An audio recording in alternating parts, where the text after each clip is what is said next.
Vaše presveštenstvo, hoćemo da vas pitamo nešto. Prošli put se nemojte da se gurate, prošli put nam je pobegao, ovaj put ne. Može samo da nas prebije, znači vaše presveštenstvo stanite. Pa nemojte da se gurate, alo bre dečko, nemoj da me guraš. Vladiko, ko drugom jamu kupa, samo nju pada. Malo pre ste tražili da vam Bog oprosti, pa neće vam oprostiti Bog. Vi ste grešni, kome se vi molite? Da li se vi molite Bogu ili Sotoni? 50 sveštenika ste na ulicu izbacili, 50 dece plaće. Oskrnavili ste naše crkve, skrnavite nam sveštenike, sveštenici će i plaćati od vas. Djecu svešteničku nalazite. Kako da se ponašate? Dok ne mislite silu da primenjujete, sram vas bilo.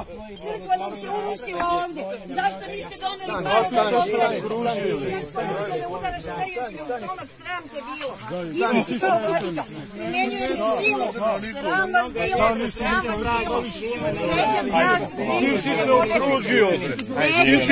Zašto ste prekrećili Alojzija Stepinca? Nećete proći, nemoj da me guraš ti, alo bre. Nemoj da me guraš. Neću da stane bre, objerao je, on se urušio. Crkva nam je okupirana, sram za bilo. Nek se pogledajte, kako prvi tako si vama će glavu da odveze. Okruženi ste se mafijašima. Papa je tukao ljude i papa je tako mlatio sveštenike. Svešteničku mrzite. Svi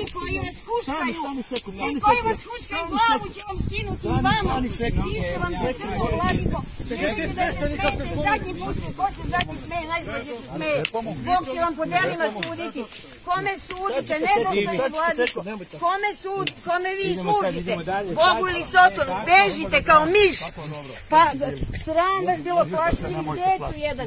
A znate da bijete tamo sveštenike i popovi, da razbijete glave. A što, i preosvećeni, a što ste naredili da se prekreći freska Alojzija Stepenica u paklu? Otac Uroš tamo gladuje i otac Ilija nema čime decu da nahrani. A vaši mafijaši će ovde da jedu i da se debelite. Muželožništvo podržavaš, muželožništvo podržavaš. Biće dobro, neko je da bežite. Ukavice, poslednja. Sve će vam gospod na stražnom sudu. Neće biti dobro.